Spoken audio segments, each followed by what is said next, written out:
Bruce Wayne for one of my amazing stories. So today I'm going to talk to you about what happened after I graduated from middle school. So I finished middle school, me and my bad fashion and my good grades, and then it was time to go off to high school. But at the end of the year, we were on summer vacation, and at that point I would start my high school in the fall. And so for that entire summer, I sort of partially, I guess my mother must have talked to some of her friends, etc., and realized that it probably was going to be very lonely for me to sit at home by myself. For whatever reason, all my other siblings had things that they were doing, but for some reason, maybe because I was so young, my mom felt like I needed some activities. And so one day I remember that she brought me to this place called the West End House Boys Club. It was a boys club. And I remember she paid, I think it was like, I want to say it's either $7 or $35 for the year. But let me tell you something, that is the best $35 my mother has ever invested in me during my high school or years, or pre-high school into high school years.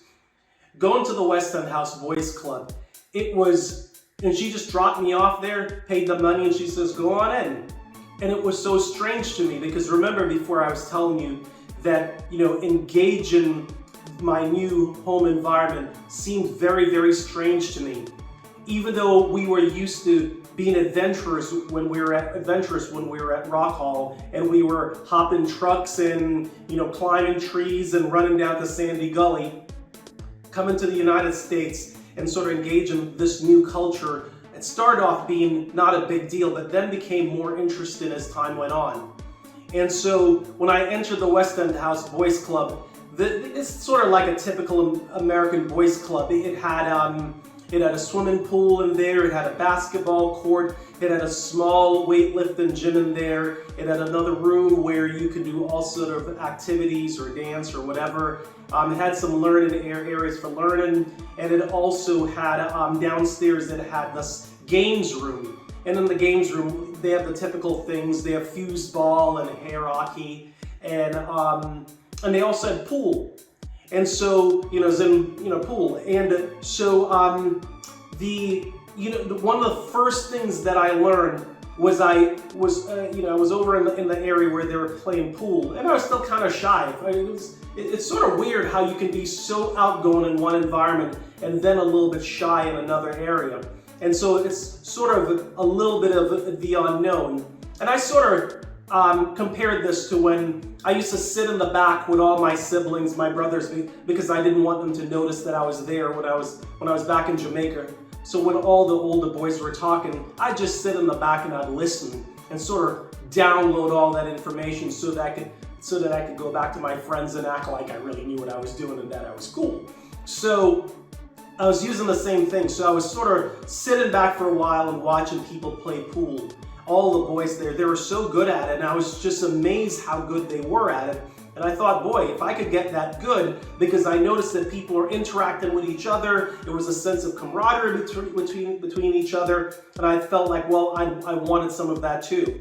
And so when I started out, it seemed like, which was correct, everybody was better than I was. No matter how much I was trying in the beginning, I felt like I was just not getting anywhere. But I just decided, you know what, I'm gonna really, really focus on playing pool. And so every day, 5 hours a day, I would go, the minute I got into the boys club, I would go to the pool table and I'd practice playing pool day after day after day, hours after hours after hours. And as time went on, I got better and better and better at it. And then that's when some of at that point I still didn't have any friends. I was basically playing with people who would incline to play with me. But at some point, some of the better players start to notice that, that little weird kid with his bad haircut and bad fashion seemed to be beating a lot of people. And so they came over to me and they start to engage me a little bit more.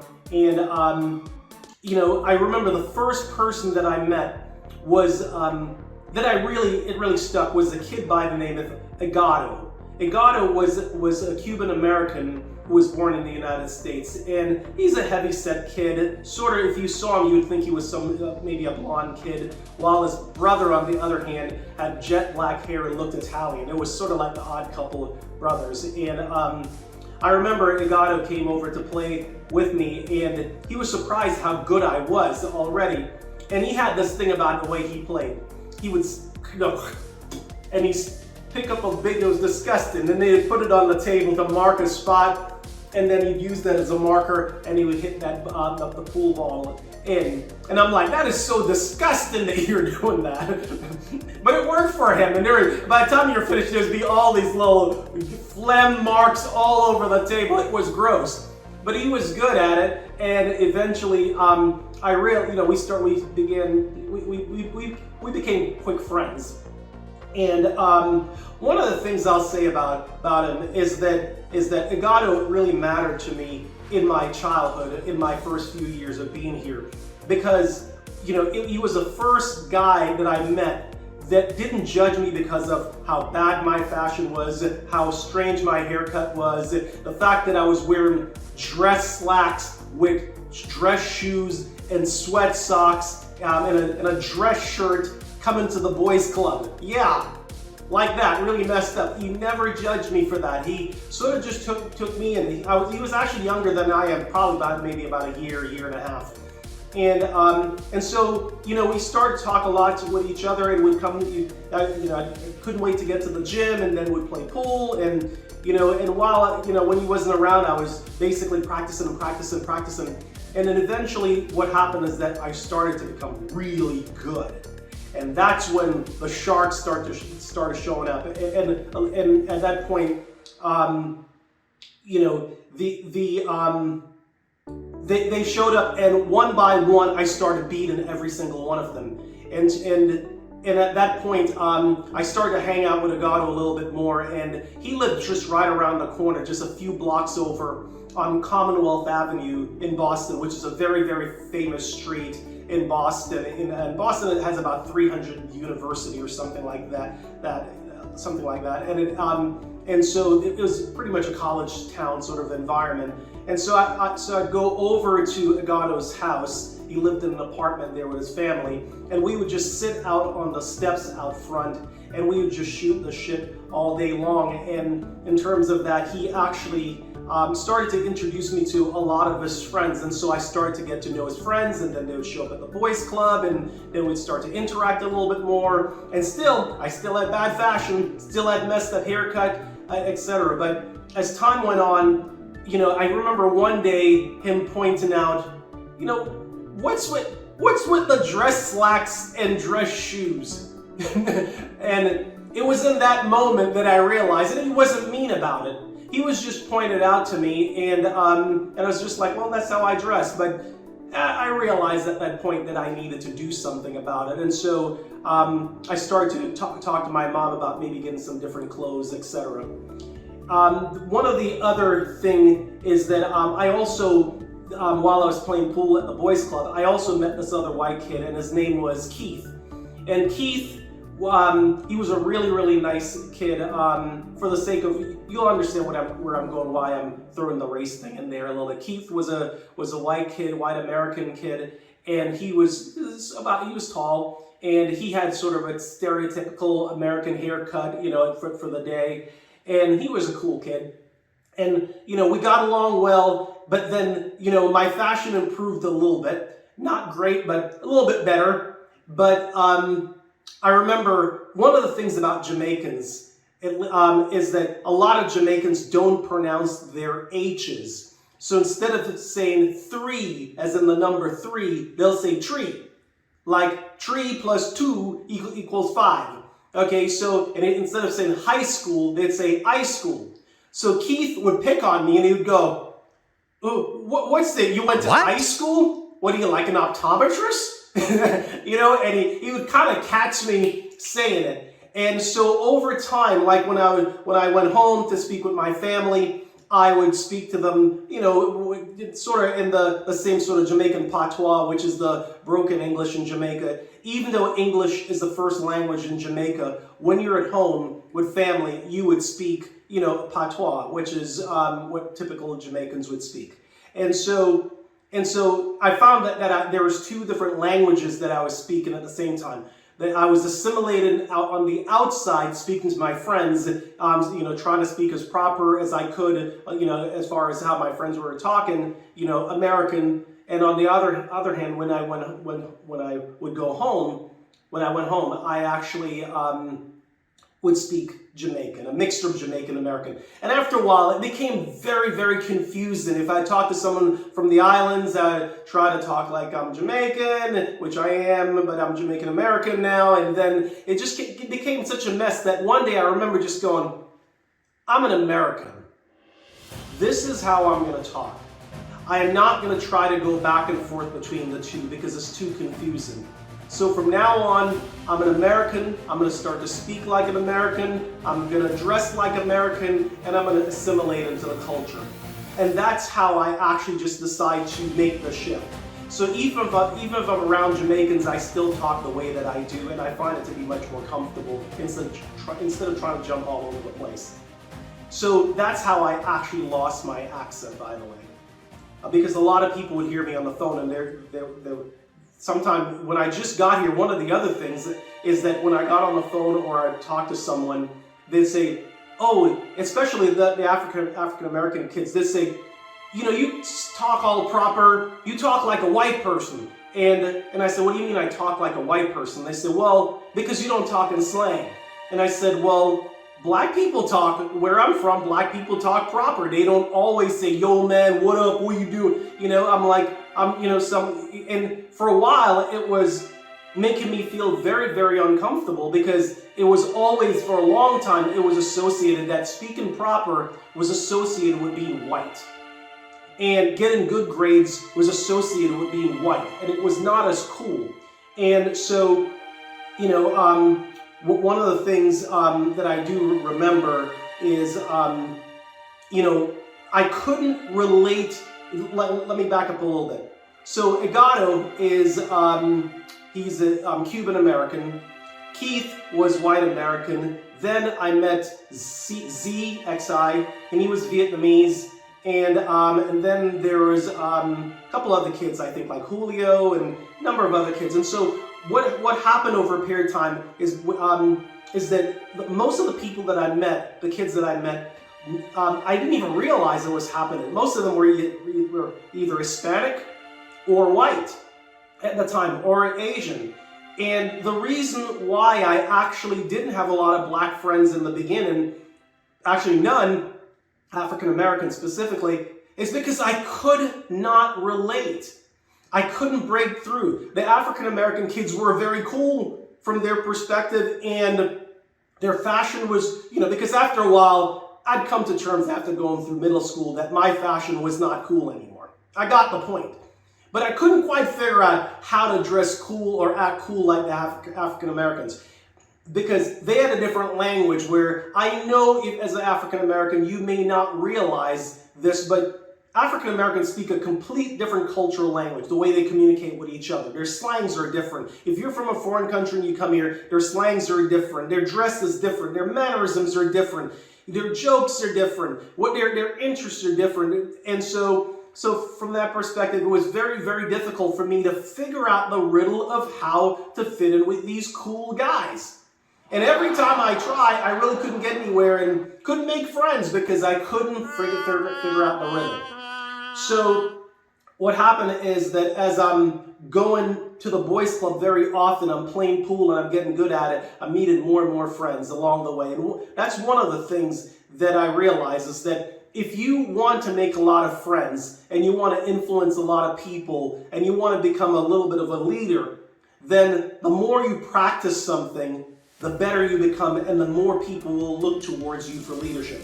And I remember I played pool so often that I ended up beating just about everyone in the boys club except for this one kid. His name was Arturo. And from what I understand, Arturo grew up in his house with a pool table. And that bastard, I could never beat him. I never beat him. I literally got a pool trophy when at some point down the road where I played pool for the entire community, and I won for I think for the district. It was like maybe half of the state or something like that, or regional or something like that, and I won, and I still have the trophy, but I simply could not beat a tour. And there was one guy, Joe Mike, that I actually played pool with, and I almost beat him. He was a grown-up. He was one of the guys that were the managers there, but I almost beat him, and I could see that he looked like, this kid is getting really good. And so one of the things we did after that is we actually, we decided to form, at the time, breakdancing was becoming a thing. And so, we saw a lot of the bigger kids start to do it, and they were doing all the normal easy moves, like popping and locking and that kind of stuff. But I was not really interested in that kind of stuff, because for whatever reason I was not coordinated like that. I was a pretty good dancer, but it just didn't interest me. What interested me was the physical part of it. The 1990s and the windmills and the flares and the backspins, etc. And I remember that it was like the coolest thing I've ever seen. And so we decided, this has all happened in the summer. I always find it fascinating how much happens in a summer for kids. It almost feel like a year in that summer alone, the amount of growth that happened for me as far as knowledge absorbed, friendship absorbed, cultural embrace in the culture, assimilation that occurs just in a few months of being here. And so at some point we decided to form a breakdancing group. And honestly, none of us really knew what exactly breakdancing was, and we didn't know exactly how to do it. But we noticed that everybody, all the other kids were getting their breakdance matching outfits, and so we decided, let's get our own breakdance outfit. And so we went out and we got these matching breakdance outfits. So we had we were a breakdance group now, and we look like the United Nation because, like I said, there's a Cuban guy, a white guy, a Vietnamese guy, a Jamaican guy, and I think Neil was a black guy. That was my first black American friend at the time. And so what we did is we practiced all summer long. And I remember, the highlight of the summer for us was, this really sticks in my mind, is we were invited to a church. There was a party at a church in the basement, and so we all went to this party, and we all had on our little breakdance outfits. Actually, I don't think we had on a breakdance outfit yet. I think we went to this party in the basement of this church in Cleveland Circle somewhere, Cleveland Circle up there somewhere. And when we got there, I remember distinctly the song that was playing. It was Lionel Richie, All Night Long. And I remember us dancing, and one of my friends was doing the worm, and Keith was really good at popping and locking, so he was doing all that stuff, and I don't remember what I was doing. I was not doing anything more than sort of following along a bit. But it was just, I remember us just dancing the night away, and it was such a memorable experience for that summer. It's a moment that really it's a defining moment of that time in my life, just having so much fun that day. It was winter at that time. And, and by the way, we also made a pact with each other because we were about to all start Brighton High School, all of us. And so we decided that, look, we've heard all the rumors that the seniors are throwing freshmen off the balcony, and some kid broke his leg and somebody got stabbed, etc. All the rumors that you hear about high school, and I'm sure Brighton High School had a reputation for being rough. And so we all made a pact with each other that, look, if anything happened to either one of us, we'd back each other up, and try to protect each other, in high school. So now I had some friends, so I was no longer alone. I got a little bit of backing there. And so, one of the things I remember, it was really funny, is during that time, I became curious, and I said, well, what are some of the neighborhoods that you can visit in Boston? Because, I was clueless. And that's when I was told, repeatedly by lots of different kids. They're like, you can't go to the north end because that's where the Italians are and they're going to kill you. You can't go to Charlestown because that's where the Irish people are and you don't want to go there because they're going to kill you. For the same reason, you can't go to South Boston because they're crazy and racist over there, so don't go over there either. Okay, they're like, you can't go to Mission Hill over there because that's where, the Hispanics are and you might get robbed or something like that.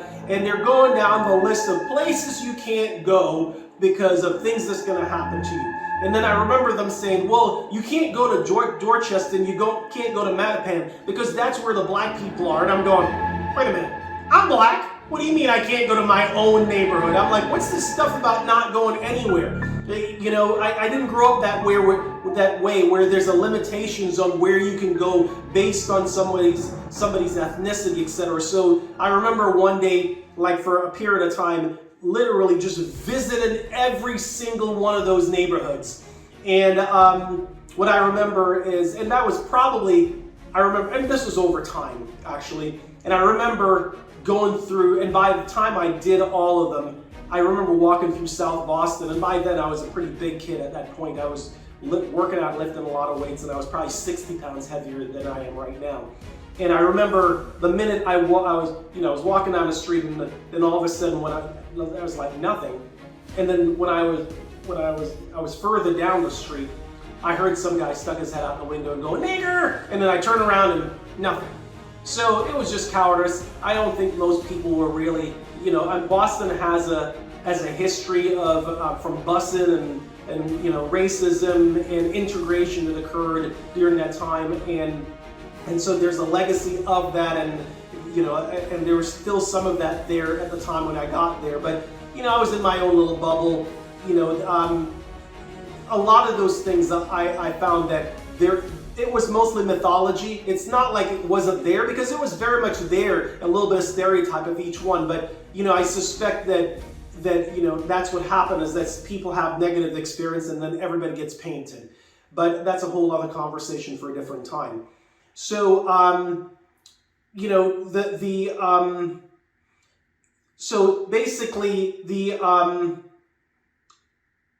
it took a while for me to get to know, to sort of engage with the African American community. I think what happened is that I remember getting to like my sophomore year, and I still really, other than Neil, I really still couldn't break into the riddle a little bit more. But my brother Michael, who was a year ahead of me in high school, actually I remember him, he met all these Black American kids, and he sort of brought them into my circle, and I had everybody else, the United Nations. And so when our friendship melded with his friendship, that's when I really start to understand the African American culture a lot more. And then, like they say, the rest is history from there. So some of the things that I remember, my breakdancing continued after that. And so we got really good after a while. And so as the years went by, I'm doing the same thing I've always done, which is, I'm practicing 5 hours a day to break dance. And so as you practice more, you hear about competition. And then, but I was always terrified about entering competition. And I remember in my sophomore year that there's a kid by the name of Trip. And Trip, you know who you are. He's in the U.S. military. Thank you for your service. And I remember when Trip and my other friend Tito, actually, they showed up on the scene. And Trip was an African-American kid, and he looked like he worked out his whole life. And he just was naturally genetically gifted. He always looked like he was in the gym all the time. Yet I've never seen him in the gym. But I think he volunteered in the U.S. military at the time. And so Trip was like, let's compete. And so he's the first one that actually recommended that we should compete. And so we started to go to different places and looking at competition and try to get into competition. And that was fun. And at the same token, with all the friends that I was meeting, we started going to nightclubs. And going down to Lansdowne Street in Boston to the nightclub. And I remember the first time out, they used to have this the skating rink, and it was called Dance Party. And I think it was dancing one night, and then there's roller skating another night. And I remember going down there a couple of times for roller skating. I was not very good at roller skating, but I was good at dancing. And the more I danced, the more I could get a girl to dance with me, and so that was kind of fun. I want to back up a little bit about something though before we go any further. I remember when it was still that winter, fall. So all the leaves fell off the tree, and my mom actually told my brother and I, Michael, that she had a job for us, that one of her previous employer had a job for us, and we're like, cool, we can make some money. And so we got to the woman's house, and what it was is she wanted us to rake some leaves for her. But when we got there, there was so much leaves everywhere. It's tons and tons of leaves. It's as if this woman has never raked a leaf that fell from that tree the entire fall. And so my brother and I, we were out there for almost, I felt like about 4 hours raking leaves out of the cold. And it was exhausting by the time we were finished, and we bagged up all these leaves, and we're like, okay, fine, we're gonna get paid. And I remember at the end of it, when she had to pay us, she paid us $7.50 total for the both of us. So it's like $3.50 a piece. And she gave us a tip. So I got $4 and my brother got $4, I think, so we had a total of $8. And we were so disappointed, and we went home and we told our mom, like, we worked for hours, and we worked really hard, and this woman gave us basically, $1 an hour or something like that. It was ridiculous. And my mom was pretty upset about that. And after that, I don't think my mom decided we're never going to go back over there to help that woman. And subsequently, shortly after that, about sophomore year in high school, I got a job. I started getting a job. The first job I got was, my brother Wayne was working at Burger King. By the way, my entire family worked at fast food restaurants. My brother Wayne worked at Burger King and eventually became the manager there. My brother Colin also worked at Burger King there for a while. My brother Michael worked at Burger King as well. I don't remember if my sister worked at Burger King as well, but my mother did not work at Burger King. She's probably the only one who didn't work at Burger King. Okay, but I think she worked at Dunkin' Donut when she was managing one of those 3 jobs she had. And so I worked at Burger King for about 3 weeks. I didn't like it. And I worked across the street at another job for about 3 weeks. Didn't like it either. And then I found a job at Grossman's. Grossman's was like Home Depot before Home Depot was Home Depot. For those of you guys who are from other countries that don't know what Home Depot is a building and construction supply company. So if you're building a house or something, this is where you get the supplies.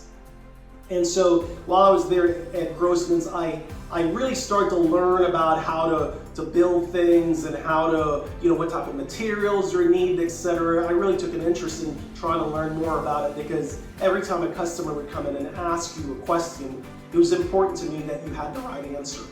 Out of that job that I had there, I was able to make a little bit of money, and that came in handy because now I can afford fashion. So I can afford to buy fashionable clothes. I can get a real haircut. Okay, I can have some cool clothes on. I can go to the clubs, and so now I'm going to the club. I got the right outfit on. I got the right haircut finally. Got the right shoes on, and I can dance. And so we're out there break dancing sometimes, and sometimes trying to dance with some girls, and and it was so much fun in finally integrated into the American culture. And as time went on, it was almost time for high school, and we actually I can't believe how much happened within such a short period of time, and that the boys club really changed all of that. And from learning how to play pool to learning how to break dance to going to clubs, that happened within West End House Boys Club. I attended there from the 9th grade all the way through high school. And just to give you a sense about West End House Boys Club a little bit more, I understand that Leonard Nimoy, Dr. Spock from Star Trek, also attended West End House Boys Club. So I always thought it was kind of cool that, hey, if Spock went to the Boys Club, if it was good enough for him, it's good enough for me. And I could never play basketball, by the way. I played, but I was just not very good at it, and I just didn't have an interest. So I sort of stayed in the area of dancing and competing, and I'll tell you a little bit more about some of our. Well, I'll tell it to you right now.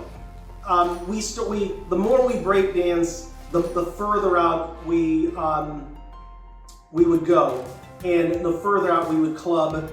And it's like dancing helps you to reach girls and to compete, and that was a lot of fun. In fact, you know what? I'll tell it to you in the next one. So don't forget to watch the next one. I'll tell you more about my breakdancing times. By the way, don't forget, I keep forgetting to ask, don't forget to subscribe to my channel. Don't forget to download my app for EZIE Weight Loss. And again, here's another one of my amazing workout videos. This one is called Naked Fitness. It was done by a pole dancer, a professional pole dancer. And one of the things that I want to tell you about pole dancing is that a lot of time people think it's just a bunch of stripper on a pole. But what I notice as a fitness guy is the amount of strength and condition it takes to be able to swing on that pole and to do all the different activities and acrobatics on that pole. And what I realize is that a lot of these girls are in the gym working their ass off to get in, to look, because number one, you can't just, be out of shape and get on the pole. You never get up there, number one. Number two, you can't just look so. You have to look the part, because you're going to be out there. You're going to be out there in very little clothes on, and you're going to be doing all these athletic things. So the women have to train very, very hard to get in shape and to be able to do those things. So check out Naked Fitness, ladies. Men, it's not for you, it's for the ladies. So you can see how these women actually train in the gym to get the bodies necessary to be able to perform the type of pole dancing competitions and things that they do. My name is Bruce Wayne, and see you on the next episode.